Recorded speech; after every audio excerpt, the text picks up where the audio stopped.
여러분 반갑습니다. 자, 7주차에 이어서 이제 8주차에 여러분들이 이제 접어들었습니다. 7주차 때 여러분들의 줌을 통해서 화상 강의로 여러분들 얼굴 보니까 굉장히 반가웠어요. 진작에 여러분들 얼굴 좀 봤으면 좋겠는데. 자, 이제 근데 여러분들이 다시 또 온라인 강의를 더 선호하는 것 같다는 그 투표에 의해서 결론이 나서 다시 이 온라인 강의를 시작하게 되었습니다. 물론 이제 여러분들에 대한 디벨롭 되는 부분들은 SNS를 통해서 간단 명료하게 여러분들한테 이야기는 되겠지만, 여러분들은 또 이 온라인 강의 이 외적으로 또 팀별로 촬영해야 되고 또 편집도 해야 되는 그런 부분들이 있으니까 네, 충분히 염두를 두고 잘 치도록 하겠습니다. 어찌됐든 온라인 강좌를 통해서 이제 여러분들이 강의를 이제 진행을 했으면 좋겠다라는 여러분들의 의견을 적극 수렴해 여러분들한테 이제 온라인 강의를 다시 시작할 예정이었고, 어, 그렇다다 보면 이제 격주로 여러분들이 줌을 통해서 화상을 하려고 했었는데, 그 부분을 그냥 지속적으로 이 온라인 강의 대신 하되, 이제 여러분들의 코멘트는 이제 귀찮고 힘들지만 이제 SNS로 하던지, 뭐 아니면 어떤 방법을 강구하지 못하겠지만 아무튼 그렇게 진행을 하도록 하겠습니다. 자, 그래서 이제 오늘은 또 이론적 측면에서 여러분들한테 유익한 정보를 또 강의를 하기 위해서 오늘은 이제 연출이 과연 어떤 것인지의 연출에 대한 관련된 부분들을 설명을 한번 해보도록 하겠습니다. 그래서 연출이란 현장 연출에 대한 개념인 거죠. 그래서 여러분들이 지금 아마 가장 적절하게 활용도가 높은 쪽으로 사용되지 않을까라는 측면에서 좀 한번데, 연출자는 누구고 어떤 자질을 가지고 있으며 어떤 항목들이 있는지에 대한 부분들을 설명을 할 거고, 그 다음에 각종 영화제에서 상도 많이 받고, 그 다음에 수상했던 단편 영화죠. 제가 대학원을 다닐 당시 때 뭐 기획 제작을 했던 죽어라지 마라는 영화, 유은 감독이 연출을 했고 내가 이제 제작 기획을 했던 작품 중에 하나입니다. 물론 이제 제가 연출했던 부분들을 계속 여러분들한테 설명을 드렸기 때문에 나의 스타일 이 외적으로 다른 감독이 어떻게 하는지에 대한 부분들도 한번 간접적으로 경험해 보라는 측면에서 분석하는 시간을 갖도록 해보겠습니다. 자, 그러면 계속해서 여러분들에게 강의를 계속해 보도록 하겠습니다. 자, 오늘은 연출에 대한 개념에 대한 설명이죠. 자, 봅시다. 연출이란 과연 뭘까? 그 연출이라는 언어는 굉장히 당연한 부분들이긴 해요. 어, 뭐, 그야말로, 너 연출 잘 됐다. 연출적이야. 연출 잘 됐지? 뭐, 이런 개념에 대한 접근도인데, 자, 봅시다. 자, 연출자의 역할에 대한 설명을 통해서 어떠한 부분들을 어떻게 할 것인지에 대한 개념을 자기가 지금 현재 연출을 맡고 있는 학생 이외적으로 뭐 미술을 맡던 촬영을 맡았던 간에 여러분들이 어떤 마인드로 접근을 하는지에 대한 부분들을 설명을 해보도록 하겠습니다. 자, 연출자는 영화의 모티브를 이제 개발하고 연구하고 그게 주체가 되는 부분을 얘기하는 거죠. 자, 영화의 모티브를 얻고 시나리오를 만들죠.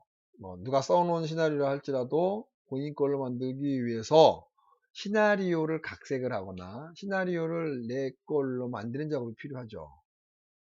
그 다음에 현장에서 촬영을 했고 또 배우들의 연기를 지도하면서 사운드와 편집을 후반까지 모든 제작 과정에 연출자가 참여해서 하는 거죠.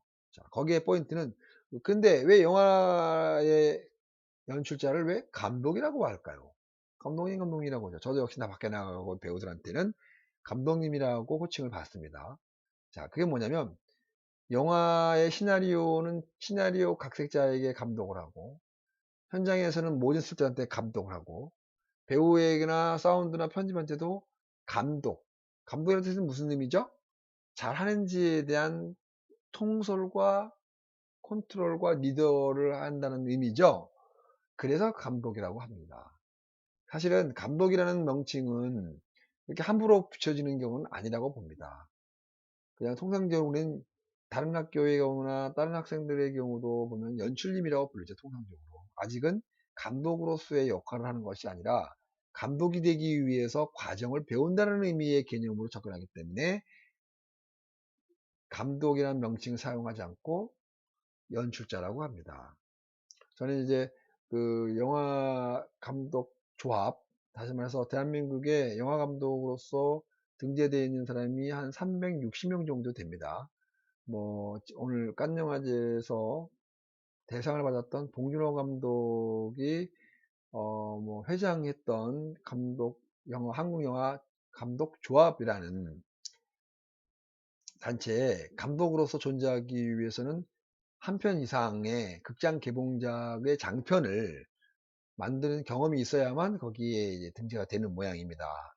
자, 그런 것처럼 한국 영화에서 감독으로 존재한다는 것은 뭐 너도 나도 다 감독이라고는 하겠지만 감독의 존재는 그렇게 존중해 줄 만한 고생과 지금까지 말했던 연출자로서의 역할을 충분히 한다는 취지에서 어, 그래서 여기는 통상 보겠지만 연출자인 감독은 배의 선장이다 라는 개념인 거죠.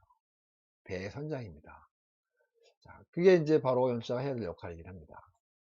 자, 그러면 연출자의 역할에 대한 개념들을 한번 간단하게 설명을 하면서 여러분들이 어떤 단계에 어떻게 무엇을 할지에 대한 부분들을 간단하게 여러분들한테 설명을 드리도록 해보겠습니다. 자, 이걸 통해서 꼭 연출하는 연출자에게만 이 항목들을 적용시키는 것이 아니라 연출이든 무엇이든 누구든 어떠했던 가든 간에 이 부분에 대해서 여러분들이 좀 그 과정을 인지를 좀 해라 하는 취지입니다. 자, 제작 전 단계를 우리는 프리 프로덕션이라고 하죠. 시나리오를 완성하고 배우를 캐스팅하고 장소를 헌팅하는 역할을 합니다. 자, 연출자가 하는 역할은 영화 전체의 스케줄이라고 봐도 과언이 아닐 정도로 똑같습니다. 그리고 사운드, 음악, 미술에 대한 운영 계획을 수립해야 됩니다. 지난주에 여러분들이 PPT를 통해서 발표를 좀 쭉 했지요. 자, 그 와중에도 아마 그 이 역할에 대한 데이터를 정확하게 해준 팀들이 좀 보입니다. 뭐 배우 캐스팅은 어떻게 할 것이며 장소는 구체적으로 어떻게 했고 어느 정도 진척이 되었을 것이며 뭐 이런 내용들이 좀 있어야 되는데 사실 여러분들의 내용들은 굉장히 초보 단계이긴 하죠. 현장에서 이렇게 연출을 하는 사람들이나 준비하는 사람들을 보면 굉장히 디테일하게 합니다. 그러니까 디테일하면 하면 할수록 작품의 퀄리티는 높아진다고 생각하면 될 것 같아요. 자, 여러분들이 지금 작품 만드는 것 중에 여러 가지 항목들이 있긴 하겠지만 정확하게 하겠지만 디테일이 곧 퀄리티가 높아진다고 생각하면 될 것 같습니다. 저는 이제 단편이나 방송은 수없이 만들었지만 개인적으로 제가 가장 빛나게 생각하는 부분들은 7월 30일이라는 영화예요. 애착이 많이 갔죠. 준비도 오래 했고. 근데 준비도 했고 뭐 이런 개념에서 애착이 많이 간다는 취지가 아니라 디테일의 그 자체이기 때문에 애착이 더 많이 갔다고 얘기하는 겁니다. 한 샷, 한 샷 찍을 때마다 장소 헌팅을 최소 5번 이상, 그걸 50개 정도를 1년 내내 헌팅했던데, 그러다 보니까 오늘날 미장센은 굉장히 좋다라는 평을 받을 정도로 디테일의 성공이라고 볼 수 있습니다. 그런 측면에서 배우의 리허설과 콘티를 작성하고 발표와 크레디팅의 최종 점검을 하는 전 단계의 프리프로덕션 과정이 연출자의 역할이라고 봅니다. 자, 다시 한번 여러분들한테 설명해 보면 시나리오의 완성, 캐스팅, 장소 헌팅, 사운드와 미술에 대한 운영 계획의 수립. 이건 곧 미술 담당과 사운드 담당들하고 서로 커뮤니케이션 얘기를 통해서 어떤 장면은 어떻게 찍을 것이고 무엇은 컨셉이 무엇이면 부분들에 대한 계획을 서로 소통함과 함께 수립해야 된다는 얘기죠. 통보가 아닙니다. 물론 감독이 부분이 통솔권을 갖고 있기 때문에 최종적으로 트러블이 생길 땐 감독의 말을 존중해 줘야 되죠. 의견이라고 할지라도 안 그러면은 계속 티격태격합니다. 뭐 그렇게 다 되진 않겠지만 저도 마찬가지 연출을 하다 보면 뭐 화합이 잘 맞고 나름대로 스텝으로서 뭔가 잘 맞는 그런 배우들이 스텝들이 있어요. 자, 홍상수 감독이나 봉준호 감독의 경우도 보면 자기 스타일이 있다 보니까 나오는 배우들이 비슷해요. 왜? 그 배우는 내가 뭐라고 탁 하면 척을 알아들으니까. 자기면서 조화가 잘 맞는다는 뜻의 의미인 거죠. 그래서 홍상수 감독은 굉장히 많이 그 자기 배우들만 출연한 경우가 되게 많습니다. 예술 감독이라 그럴 수도 있고 한데 자, 제작 단계는 프로덕션 단계라고 하죠. 자, 현장 연출본을 모니터를 통해서 최종 컷들에 대한 액션과 컷을 외쳐주고 작품의 완성도를 컨트롤해 주죠. 감독이 오케이 해야만 모든 게 그 다음 컷이 넘어갑니다. 자, 배우의 연기를 지도를 하죠. 연기를 지도하고 그래서 현장에 가면 배우와 커뮤니케이션이 대부분이 다 많은 시간들을 차지합니다. 대부분 다 그렇게 차지해요. 그러다 보니까 배우들이 간혹 자기가 이제 연출이라고 생각하는 마인드로 접근하다 보니까 오류가 발생되는 경우도 있다. 그래서는 안 되는데 뭐 그런 경우가 있습니다. 그런 경우도 있습니다. 그 다음에 카메라의 위치와 움직임, 크기, 사이즈를 결정해 주는 게 연출자, 감독의 역할이다. 그래서 현장에 가면은 항상 연출도 잘 알고 잘 하고 준비하고 그러겠지만 테크닉들을 차원해서 다들 그렇게 정확하게 정확하고 적하고 이런 거 필요가 있다고 봅니다. 그리고 연출이 헤매면 전체 배가 산으로 가듯이 그러니까 틀리든 저든 관계없이 영상은 감독의 몫이기 때문에 그 부분을 좀 더 철저하게 자신감 있게 하세요. 틀려줬습니다. 그리고 감독을 좀 따라주시면 좋겠어요. 그러면은 여러분들이 그렇다고 해서 자기 의견을 주기는 얘기는 아니고 결정적인 순간에서는 감독을 존중해주고 또 자기 의견과 맡은 바의 임무의 경우에는 설득력 있게 감독을 설득시켜라.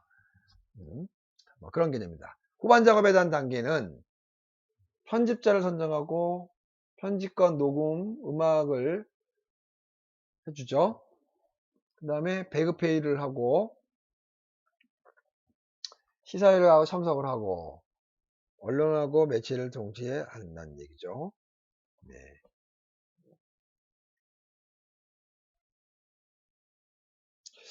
자, 그 다음에 감독은 최초의 시나리오의 착상에서 극장의 상영에 이르기까지 전 과정에 걸쳐서 영화 제작과 배급, 상영에 대해 주체적인 책임을 지는 수행하는 사람으로서 그 역할을 다 해야 됩니다. 중간에 자기 역할을 만끽하면 안 된다는 개념을 설명해 보겠습니다. 자, 그러면 이제 역할에 대한 부분들을 설명해 볼게요. 이 역할에 대한 설명은 여러분들이 지금 촬영 준비하고 체크하고 만들어지는 거에서 굉장한 도움이 되라고 연출부와 연출, 감독의 역할을 설명하면서부터 정리를 좀 해준다고 생각하면 아마 이해하기가 쉬울 것 같습니다. 자, 연출부의 구성은 제1조감독, 제2조감독, 제3조감독, 퍼스트, 세컨드, 서드로 나눠지긴 하죠. 자, 시나리오의 작업과 각색에 참여를 해야 됩니다. 조감독. 그 다음에 오디션을 봐야 되는 거에 참여를 해야 되고요. 오디션을 봐야 됩니다. 그리고 로케이션 헌팅에 참여해서 직접 보고 초이스합니다. 감독의 경우도 따라하는 경우도 있어요. 저는 이제 조감독의 역할들을 최소화시켰고 제가 예술작품 만들다 보니 이제 직접 많이 작품을 만들 때 했는데 과거에는 조감독 같은 학생들이 뭐 계속 컨트롤하고 체크해서 저한테 계속 보여주고 제가 가서 현장 보고 초이스하고 그랬습니다. 그리고 현장에서 촬영하고 녹화할 때마다 콘텐츠를 할 때마다 지난번에 설명했지만 꼼꼼히 장소 한 장소 한 장소 가서 그 즉시 헌팅을 해서 선택한 것이 아니라 몇 번을 가서 보고 체크하고 조율하고 했단 말이죠. 많이 보고 많이 고민하면 할수록 생겨나는 부분들이라고 생각하면 될 것 같습니다. 그리고 현장에서는 감독을 대행해서 액션과 컷을 결정하는 부분입니다. 현장에서. 자, 액션은 대체적으로 다 본인이 외치는 경우도 있어요. 근데 뭐 저의 경우에는 제가 외치고 제가 컷합니다. 근데 뭐 컷에 대한 부분들은 조감독이 하면 안 되고요. 감독이 하는 게 통상적으로 좋습니다. 왜냐면 아쉬운 부분이 있어 컷 다음에 합시다 이렇게 한다는 말이죠. 자, 그리고 배우의 시선 매칭에 대한 수정 작업도요. 시선 위치, 카메라에 대한 시선 이런 것도 잡아주고 그래요. 하는 일이 많죠. 그 다음에 엑스트라를 컨트롤하고 통제합니다. 지금 이거는 이제 제1조감독을 통해서 역할에 대한 부분들을 여러분들이 현장에서 이거를 적용시켜서 하라는 취지에서 연출부의 역할을 그대로 나열해서 여러분들 설명해 주는 이유 중에 하나는 현장에 가서 지금 여러분들이 아마 현장 이제 촬영 5월 다음 주부터는 이제 촬영이 시작되니까 이거를 이런 구조나 이런 환경들을 여러분들이 머릿속에 두고 좀 했었으면 좋겠어요. 그 다음에 단역 배우의 캐스팅을 합니다. 조감독이 현장에서 직접 상편 영화의 조감독들이 하는 역할들이에요. 그 다음에 최종적으로 촬영의 진행사항을 검토하고 수정해 줘야 돼요. 감독은 현장에서 그런 거 안 합니다. 지켜만 있다가 됐냐? 네 됐습니다. 갑시다. 촬영 진행과 검토의 수정들이 최종적으로 확정됐을 때 감독님 가겠습니다 라고 통보를 해드리는 겁니다. 그리고 적절한 환경을 제작부와 함께 식사 시간들 또 프로덕션 일지 등을 제1조감독인 조감독의 퍼스트가 그 역할을 수행합니다. 자, 제2조감독의 경우만 이제 간단하게 설명해 보면 제1감독 조감독과 유사한 경우가 있는데 제2조감독은 연기자 스케줄과 의상, 소품을 책임을 집니다. 그 나머지 제1조감독은 나머지 설치하는데 제2조감독은 연기자를 잘 챙긴다는 얘기죠. 연기자가 주 목적입니다. 뭐 분장, 소품, 헤어, 엑스트라 통제, 관리, 소도구, 배치, 조합, 의상 대부분 다 배우에 관련된 부분들이 제2조 감독이 하고요. 제3조 감독은 기타 현장에서 발생되는 잡다한 임무들을 수행합니다. 감독의 의자를 관리하거나 당번 역할을 하고 비품 관리 이런 부분들을 하고 현장에서 잡다한 잡무를 처리를 하고 엑스트라 관리 및 통계를 하는 것이. 자, 지금 내가 여러분들한테 제1조 감독, 퍼스트, 세컨드, 서드에 대한 개념들을 설명했는데 이거는 곧 여러분들이 현장에서 지금에 적혀 있는 이 번호대로 여러분들이 역할을 맞춰서 하라는 현장의 지시도라고 할 수도 있습니다. 자, 이번에 이제 제작부에 대한 얘기입니다. 제작부. 제작부는 제작비 조달 능력을 갖춘 익스큐브 프로듀서, 제작사 사장이나 최종 기획자들이 이 역할을 수행합니다. 윤재균 감독, 심재명, 차승재 이 부분들이 익스큐브, 이그제티브의 프로듀서라고 할 수 있습니다. 투자를 받거나 자금력을 동원시킬 수 있는 여행사의 대표자라고 할 수 있습니다. 그 대표자가 고용하는 것이 이제 PD인 프로듀서입니다. 제작 전반에 걸쳐서 전체적인 흐름을 갖고 있죠. 시나리오를 기획하고 선정하는 데 역할을 하면서 감독과 함께 주연 배우 캐스팅과 주요 스텝 구성을 동시에 합니다. 거기에다가 자금 조달까지 전체 예산과 맞춰서 합니다. 각종 계약서와 관리 마케팅까지 이 프로듀서가 합니다. 자, 회사 대표의 지시를 받아서 하겠죠, 물론. 그게 이그제스티브 프로듀서는 대표이고 그 밑에서 PD가 그 역할을 대신합니다. 그 다음에 라인 프로듀서는 조감독의 역할이라고 할 수 있겠죠. 조감독. 파트 책임별로 회의를 진행하는 기록도 하고 촬영 계획을 수립을 하고 배우와 스텝의 역할과 연락을 취하는, 그 다음에 장소, 장면, 구분표를 작성하는, 장소, 장면, 구분표를 작성합니다. 식당, 장소 헌팅, 야식, 영처리, 차량 인원 통제, 이런 역할을 라이언 프로듀서가 합니다. 네. 지금 내가 여러분들 적어놨던 이런 항목들을 사진으로 찍어서 지금 이 화면을 사진을 찍어서 여러분들이 현장 나갔을 때 좀 적극적으로 이렇게 하면 무리 없이 현장이 잘 진행되지 않을까 생각하는 봅니다. 자, 지금 여러분들이 보는 것은 11 촬영 계획표와 촬영 콘티입니다. 내가 지난주에도 지난번에도 여러분들 양식을 통해서 보여준 적 있죠? 지금 이렇게 콘티입니다. 이거. 지난주에 양식을 여러분한테 전해주던 지지난주에 이 부분을 다 전달해 줬습니다. 자, 이게 콘티고, 이거는 11 촬영 계획표인데 테스트 촬영 계획표입니다.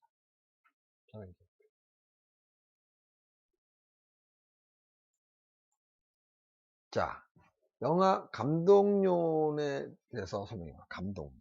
자, 왜 감독론을 하냐면 영화는, 이 영상은 감독의 예술이기 때문에 감독이 주체가 됩니다. 감독이 주체가 돼서 모든 감독들은 자신이 표현하고 싶어하고 무언가를 소유하고 싶어하는 표현 방식과 문법, 독창적인 방법, 그 다음에 모든 예술 영상이나 여러 항목들에 대한 해석, 이런 부분들을 감독이 갖고 있는 항목이라고 볼 수 있을 것 같습니다. 자, 그러면 이제 감독을 예를 하나 들어보죠. 임거택 감독은 여러분들이 너무 잘 알고 있는 임거택 감독이죠. 100편에 넘게 한국 영화의 감독으로서 자리매김해준, 연세 많으신 대한민국을 대표하는 감독이죠. 여기서 말하는 대한민국 대표하는 감독에 대한 개념이 뭐냐? 지극히 한국적인 그림과 테크닉과 배경을 잘 추구한 그런 감독이라고 보면 될 것 같습니다.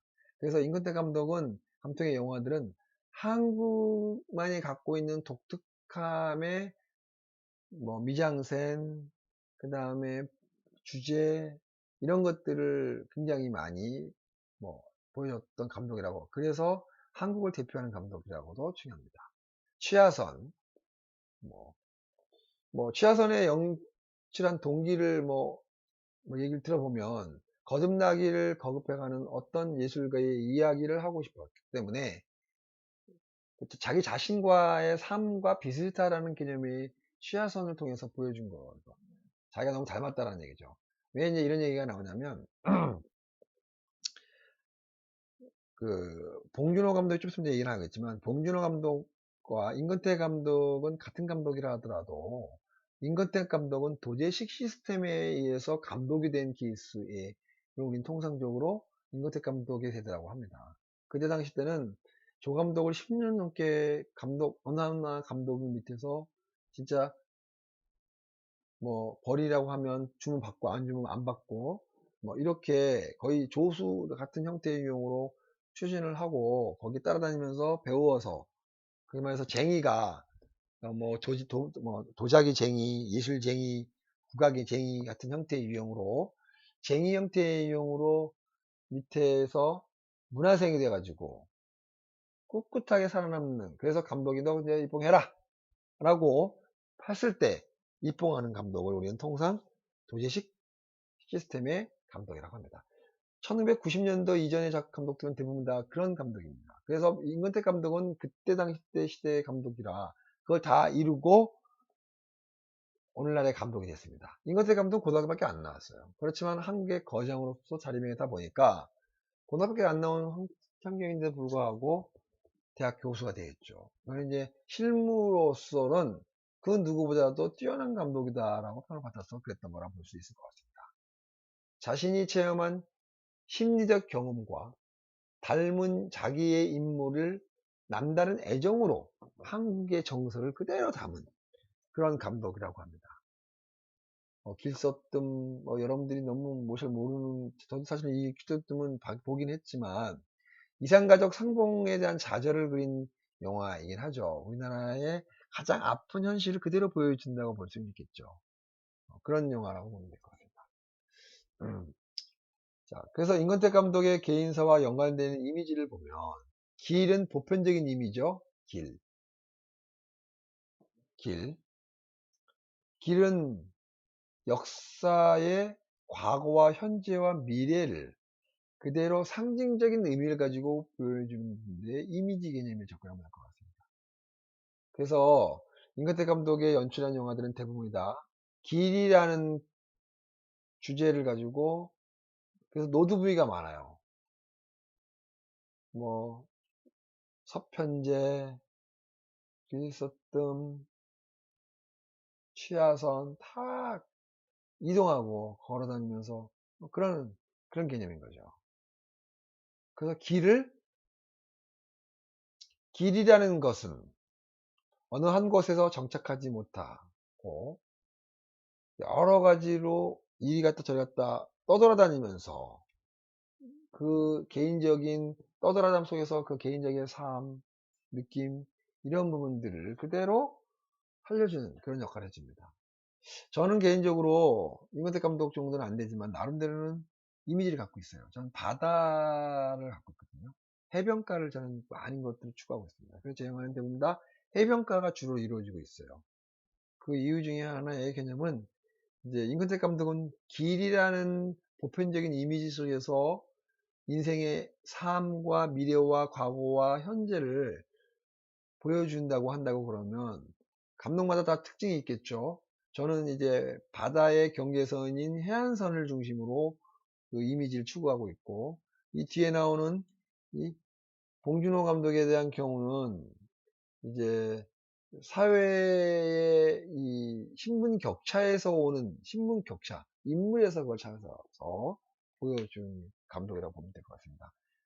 자, 임권택 감독에 대한 보면 서편제, 취하선, 다 서편제, 그 다음에 만다라, 이런 것들이 다 길 소재로 한 영화들이라서 설명해 줬던 얘기고. 또한, 과거와 현재와 시간에 대한 전환을 플래시백들을 많이 사용하고 있어요. 아재아재, 발야아재, 서편제, 이런 부분들은 과거와 현재를 계속 왔다 갔다 하면서 보여주는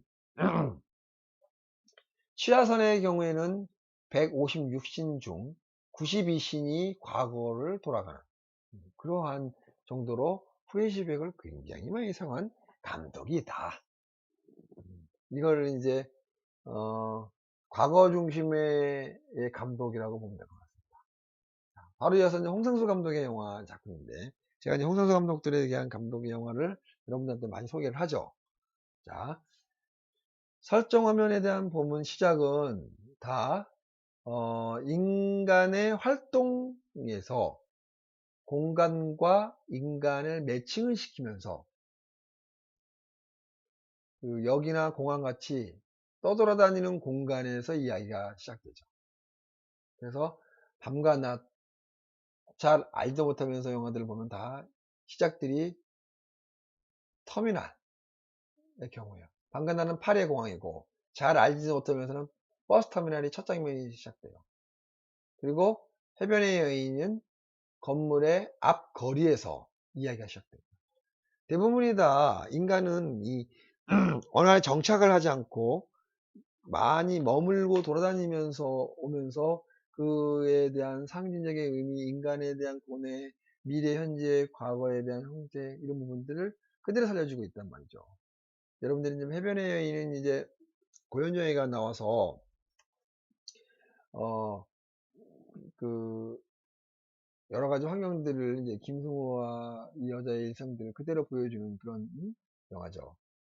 설정 화면들을 환경 설정을 그렇게 만들어가는 것이 홍상수 감독의 특징이라고 볼 수 있어요. 리얼리즘을 강화시키기 위해서 대사 중심의 형태의 유형이 아니라 애드립 중심의 상황극을 많이 만들어가죠. 그래서 원의 원컷을 많이 사용합니다. 임근택 감독은 원의 원컷은 아니지만 홍상수 감독은 원의 원컷으로 많이 어떤 상황으로 배우에게 많은 것들을 맡겨서 연출을 하는 경우가 많습니다.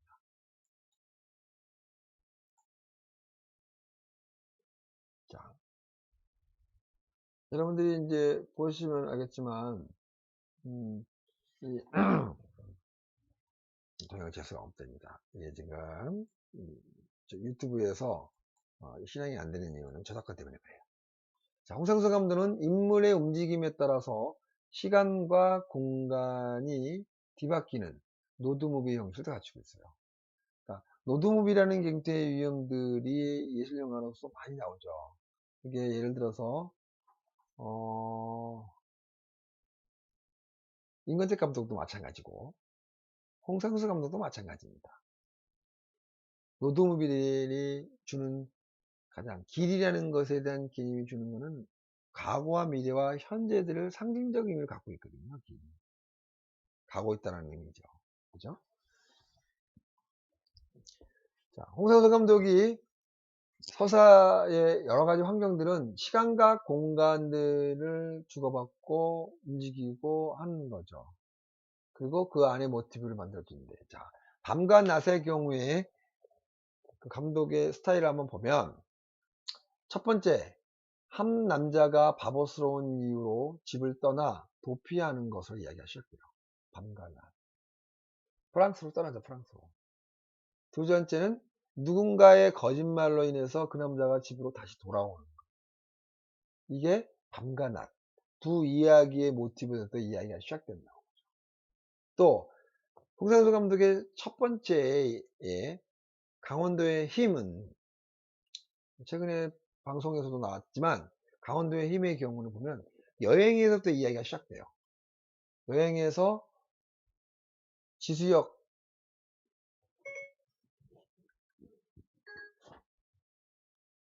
맞았던 강원도의 여행에서 서로 맞아주고 보여주면서 만난단 말이죠. 또 여자는 남자의 미래다라는 것들도 똑같은 구조를 갖고 있어요. 여행에서 만나고 보고. 최근에 잘 알지도 못하면서라는 그 김민희와의 연애설 이후로 만든 작품의 경우도 또 여행지에서 만나기 시작돼요. 자, 이런 것처럼 홍상수 감독은 인물의 움직임에 따라서 시간과 공간을 뒤바뀌는 노동부 형식을 갖추고 있다는 것이 또한 특징이기도 합니다. 그 다음에 공간에 대한 관심이 굉장히 많은 것들로 적용시키죠. 여러분들이 보면 알겠지만 이런 공간들이죠. 과거와 미래가 여기서 그대로 이어지고 있습니다. 현주는 중국집에서 문호가 기다리는 비운 자리에 창밖을 여성을 바라보고 준호는 자리를 비는 사이에 창밖은 여성을 바라보고 그들은 서로의 통쾌한 과거로 이렇게 바라봄으로써 과거로 돌아가는 플래시백을 만들어진다. 시간에 대한 제한적인 사용을 플래시백을 통해서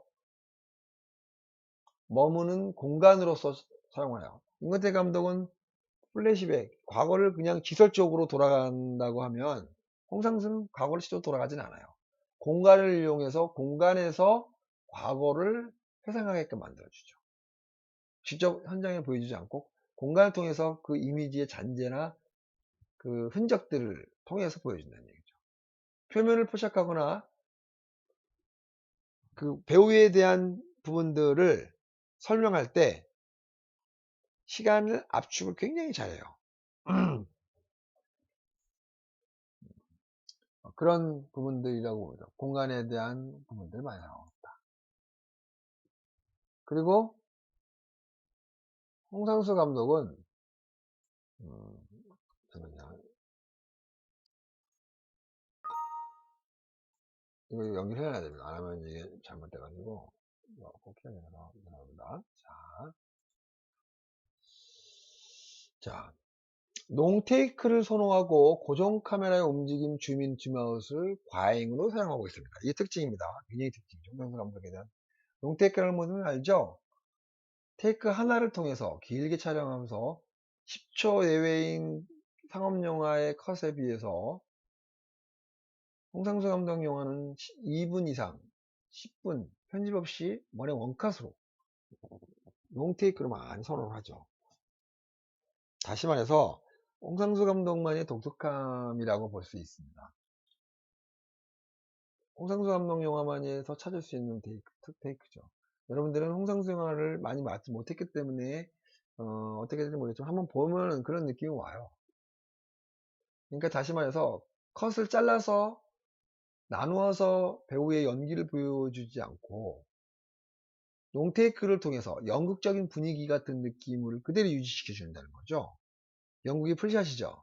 홍상수 감독은 롱테이크나 풀샷이나 한 샷으로 긴게 감으로써 사람의 시선을 자유롭게 그 다음에 그 컷에 대한 제약들을 프리하게 그런 걸 통해서 배우의 연기를 즉흥 연기를 우연하게 받아들이고 만들고 발생할 수 있게끔 만들어주는 역할을 하죠.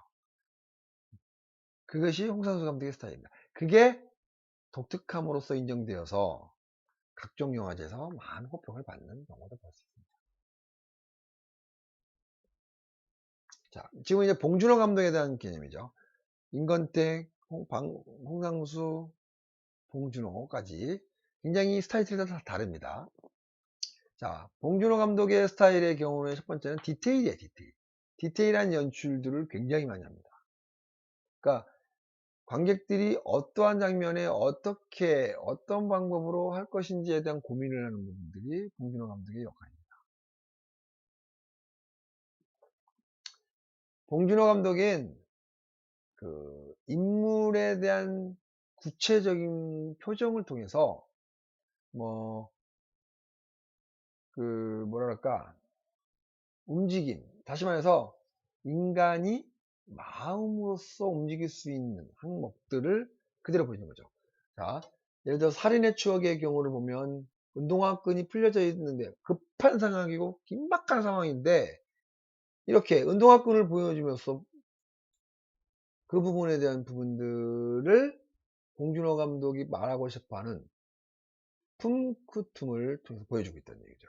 자, 이게 실행이 되는지 모르겠어요. 한번 이것도 저것 때문에 안 될 수도 있긴 한데 한번 들어봅시다.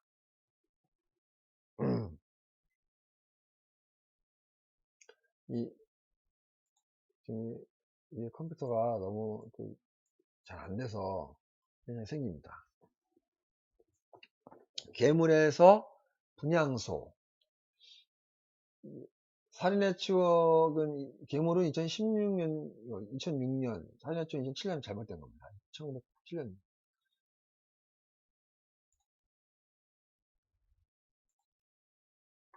아, 봉준호 감독의, 아이고, 이거 안 넘어가네요. 자, 한국 사회에 대한 비판 의식들이 굉장히 강해요.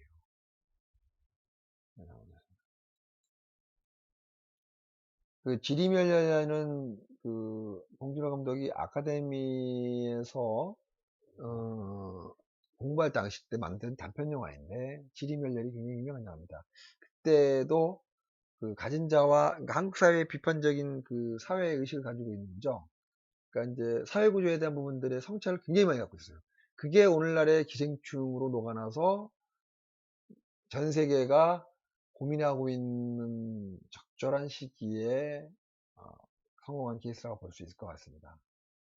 만약에 봉준호의 기생충이 10년 전에 났었으면 이렇게 빛을 발하지 못했을 건데 지금의 전 세계가 그거를 받아들일 수 있게끔 전문가들 공조하고 동조하는 분위기니까 그걸 받아들일 수 있는 환경이라고 볼 수 있을 것 같습니다. 봉준호의 연출은 사회 구조에 대한 성찰, 인간으로서의 감독으로서의 태도를 작품으로 녹아나고 만들어지기 때문에 그것이 성공한 케이스라고 볼 수 있을 것 같습니다. 뭐 살인의 추억, 괴물, 유명한 영화죠. 다들 봤을 거라 봅니다. 거기에도 이 사회가 갖고 있는 구조적인 문제점들을 그대로 보여주고 있다는 얘기죠. 뭐 살인의 추억의 경우를 보면 연쇄살인범을 찾지 못한 현 관공서의 기관상에 대한 문제점들을 역설적으로 보여주고, 괴물은 원인이 뭐냐면 미군이 벌인 독극물로 인해서 만들어진 괴물, 또 현재 이 시민들 그렇게 괴롭히고 있다. 이러한 부분들이 보면 우리가 갖고 있는 이 사회 제도와 시스템에 대한 불신이 그대로 깔려 있는 거죠. 기생충도 마찬가지예요. 똑같은. 다시 말해서 봉준호 감독은 그런 부분들을 철저하게 작품으로서 승화시켰다는 거에서 좋은 결과를 받았다고 했습니다. 또한 거기에 소외된 인물에 대한 연민을 갖고 있습니다. 기생충의 경우를 보면 소외된 인물들이죠. 지하에 사는 사람과 지상에 사는 사람들에 대한, 제대로 벌지 못하고 가난하게 사는 사람들에 대한 서민층과 소외받는 사람들에 대한 이야기를 통해서 보여주는 거죠. 자, 봉준호 감독의 괴물을 한번 보면 세속적인 인간에서 가장 성스러운 행위를 보여주는 손잡는 부녀, 그렇죠? 또 뒤바뀐 손, 현재 이걸 통해서 가장 밑바닥에 소외된 인물들에 대한 부분들을 보여주고 있다는 거죠. 그 다음에 맨 마지막에 이렇게 새로운 가족을 만들기 위해서 거지 아이를 받아들이는, 이게 소외된 인물에 대한 연민을 갖고 있죠. 이게 세 번째인 이 부분이 적용이 돼서 많은 관객들과 작품인 영화제에서 호평을 받는 감독으로서 컸다고 볼 수도 과언이 아닌 것 같습니다. 이런 상황 속에서 영화의 출발, 모티브를 한번 확인을 해보면, 임권택 감독은 판소리를 듣고 또 우리나라의 고유의 판소리 등을 서편제를 통해서 만들어서 이상가족의 솔깃 썼던 강원도 여행에 대한 티켓 다방에 맞는 티켓, 이런 모티브를 통해서 영화를 만들어서 시작됐거든요. 봉준호 감독은 어린 시절에 괴물을 목격하는 상상을 했던 거에서 나온 거고, 또 김기덕 감독은 해병대 출신이거든요. 김기덕 감독이 해병대에서 경험했던 것들에 대한 부분들을 모티브를 만들어서 합니다. 자, 여러분들이 지금 작품을 구상하면서 다들 여기에 공감을 할 겁니다. 감독의 착상이 시나리오로 성장해서 그것이 영화로 승화됩니다. 이런 부분들을 보면서 과연 여러분들의 생각들을 어떻게 적용시키고 있는지를 한 번쯤은 고민을 할 필요가 있다고 보고, 또한 내가 만든 작품들이 어떻게 적용되어져 있는 부분들까지 같이 고민을 좀 해야 되는 항목인 것 같긴 하였습니다. 자, 연기자들을 어떻게 현장에서 컨트롤해야 되는 부분들의 설명인 거죠. 자, 특히 이제 감독들도 그렇고 여러분들도 그렇지만 배우들은 여러분들이 스텝 이외에 외부에서 데리고 들어오기 때문에 현장에도 마찬가지지만 현재 여러분들 내일 모레 촬영해야 될 부분에 적용되어지는 항목들입니다. 배우는 캐스팅이라는 과정을 통해서 시나리오에 나타나는 그 이미지들에 접목을 시킨 거죠. 그래서 지난번에 여러분들이 기획서를 보면 그 시나리오 상에서의 이미지들을 그렇게 접목시켜서 보여주잖아요. 그렇죠? 아주 잘하고 있습니다. 예, 그런 이미지를 갖고 시작하겠다는 뜻인 거죠. 다시 말해서 영화의 60, 70%는 배우가 좌지우지합니다. 배우들이 대부분 다 그 이미지를 가지고 그걸 그대로 영화화 시켜준다고 봐도 과언이 아니다 라는 얘기를 하고 싶은 거죠.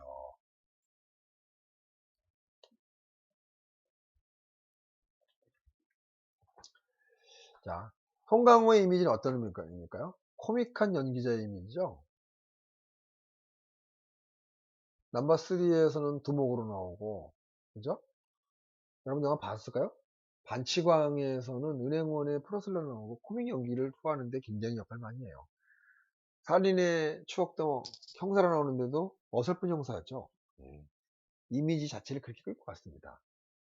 그러니까 그런 이미지의 얼굴의 소유자라 그런 연기들을 소화를 금방 뭐 잘 한다고 볼 수 있는 거죠. 전지현의 경우는 엽기적인 그녀에서 발랄하고 순진한 순수한 이미지의 여성으로서의 역할을 갖고 있죠. 발랄하는 거에 대한 순수한 이미지 그런 개념에서 이제 배우가 캐스팅이 된다는 얘기죠. 자, 임경택 감독은 공개 오디션을 통해서 김두한의 이미지를 갖고 있는 박상민을 캐스팅해서 오늘날의 박상민이 된 겁니다. 이미지가 통통하고 얼굴이가 실질적으로 그런 모습을 보여주게 됩니다. 그런 이미지를 찾는 데의 역할을 봐야 된다. 여러분들 지금 시나리오상이나 기획사상을 보면 이미지로 배우들을 캐스팅하고 있다는 거는 정말 잘 하고 있는 거라고 나는 칭찬해주고 싶습니다. 자, 페르소나의 캐스팅. 이제 프랑스와 피르포는 400번의 구타라를 통해서 캐스팅을 하는데 어떻게 보면 일종의 이미지 캐스팅 개념의 접근인 거죠. 여기서 여러분들이 이제 뭐 고갈, 뭐 방콕피 뭐 이런 것까지 보면 잘 이해가 안 되는 그런 내용들이 있을 수 있긴 하겠죠. 뭐 장희모 감독의 공리는 장희모 감독이라고 하면 매번 이 사람들을 캐스팅을 하죠. 장희모 감독의 공리는 매칭이 완전 매칭이죠. 자, 캐스팅은 어떻게 하느냐를 한번 간을 보면 이제 길거리 캐스팅도 있고 또 전문 매니지먼트 회사를 통해서 캐스팅하는 방법도 있고 그죠? 여러 가지 방법이 있죠. 근데 여러분들은 대부분 다 연극과 내지는 필름 메이커스를 통해서 공개 오디션 갖고 받아들이죠. 아마 공개 오디션을 내면은 아마 배우를 지망하는 친구들이 아마 100통 이상 넘게 엄청 많이 올 거란 말이죠. 자, 시나리오의 캐릭터와 이미지가 맞는 배우를 선택하는 것은 당연한 것이기 때문에 여러분들은 그 부분에 대해서는 아주 잘하고 있다고 칭찬해 드리고 싶습니다. 자, 여기서 감독으로서 연기를 어떻게 지도하느냐를 한번 설명을 한번 보도록 하겠습니다. 어떻게 지도하느냐. 임건택 감독, 봉준호 감독, 오우상 감독을 이라고 할게요. 임건택 감독은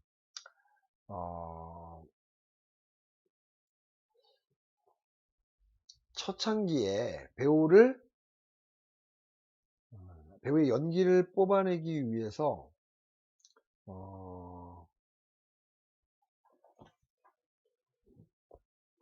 그 배우들을 충실하게 이행시키려고 노력을 해요. 그러니까 시나리오를 많이 입혀보고 그 시나리오를 자꾸 이렇게 소화를 하라고 얘기를 한단 말이죠. 그런데 이제 나중에 이 감독들은 이 임원택 감독은 연기도 연출이다 해서 연기를 많이 하는 것을 보여주지 않고 절제를 보여주죠. 이건 곧 뭐냐면 초창기 때 임건택 감독들은 배우들은 다 연기를 하려고 노력했어요. 연극 같은 느낌이었단 말이에요. 왜냐면 후반부분 가면 갈수록 연기적인 측면이 아니라 리얼리즘 강조에 대한 홍상수 감독님 스타일의 연기 컨트롤을 한다는 얘기예요. 그 말을 하고 싶은 거죠. 그리고 봉준호 감독의 경우는 보면 사람의 감독에 있는 스타일인 거죠. 대체적으로 배우한테 이렇게 해주십시오 저렇게 해주십시오 부탁을 하는 경우가 많은데 아니야 이렇게 해야 돼 이렇게 꼭 이렇게 해야 돼. 그러니까 부탁을 하지 않고 호소를 해준다는 얘기예요. 그러면은 배우가 설득력 있게 받아들이는 얘기죠. 저도 마찬가지로 현장에 가면 배우들한테 부탁을 하죠. 이렇게 해주셔야 돼요. 저렇게 해주셔야 돼요. 그러면 그때마다 가끔씩 배우들은 한 10개 중에 1개, 2개 정도는 감독님 그거는 이렇게 하면 안 될까요? 자, 그거를 배우의 의견을 최대한 많이 받아들이고 그거를 소화력 있게 하기 위해서는 감독의 요구사항을 배우의 매칭과 함께 어우러지면서 호소를 해야 된다. 그래야 그 배우가 연기 자체를, 그러니까 연기를 막 하라고 나는 너를 쓴 배우니까 넌 난다 이렇게 따라서 해야 돼 이런 개념 접근이 아니라는 거죠. 연기가 또 하나의 감독으로서의 대우를 해주는 얘기죠. 저도 만약에 현장에는 그렇게 많이 하는데 배우들이 그걸 오인하는 배우들이 많아요. 지가 감독이냐? 아 감독가 아니야 내가 이렇게 할래. 그건 또 오바라는 거죠. 그런 경우가 배우를 너무 많이 봤습니다. 아마 여러분들 현장에 나가면 뭐 그런 일이 비일비재할 것 같아요. 간혹 보면 뭐 같은 대학생인데도 불구하고 그 갑과 을이 바뀌어 있어요. 과거에는 감독들이나 스태프들이 갑인데 지금은 이제 연기자가 갑이 됐죠. 사회적 풍조가 그런 것 같은 생각 들기도 하지만 나 시간 없어요.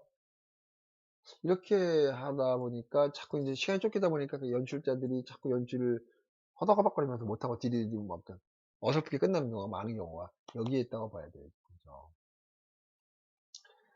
자, 오상 감독은 이제 중국 감독인데 배우를 캐스팅할 때나 배우를 컨트롤할 때나 배우를 지도할 때는 사랑하는 사람을 대하듯이 한다는 얘기를 하죠.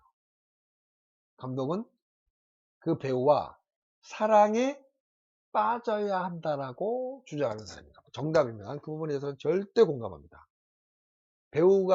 내가 배우를 사랑하지 않는데 과연 그 연기가 나오겠습니까? 어디로 갈 거야 영화에서 김규리는 저하고 처음에는 아주 잘 지냈는데 후반부에는 안 좋아졌어요. 사랑하지 않아서 그랬던 것 같습니다. 그래서 연기가 많이 안 나왔나 하는 아쉬움이 좀 지금 계속 내 내리를 괴롭히고 있습니다. 그 이외에 뭐 아인슈타인이 여러 감독들이 있는데 이 부분은 이제 여러분들이 그냥 굳이 볼 이유는 없는 것 같습니다. 자, 오늘은 이제 이 연출자의 역할에 대한 부분과 연기자에 대한 부분들을 이제 통해서 여러분들의 이야기를 좀 들어봤습니다. 자, 그래서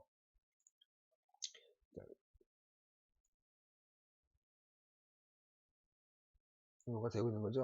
녹화 되고 있는 거죠? 모르겠네요.